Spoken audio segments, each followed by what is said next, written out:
If you have forgotten your end-to-end encrypted backup password, simply follow these steps to reset or restore it.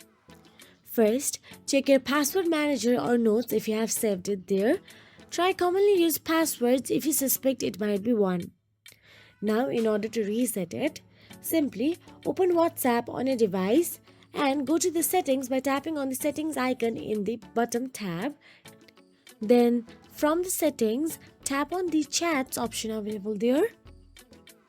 Now, inside chats, you can see chat backup, tap on it. Now, scroll down, then tap on the end to end encryption option available there.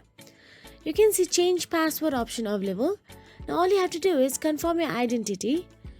It might ask for a Face ID authentication as I have enabled it, and you can be directly changing your password. But if you don't have any Face ID authentication, then you can tap on the change password and it will send you a code on your mobile number. Then you'll have to enter it and you'll be navigated to changing password.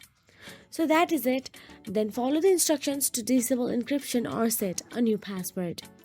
If you found this video helpful, please like, share and subscribe our channel, and thank you so much for watching.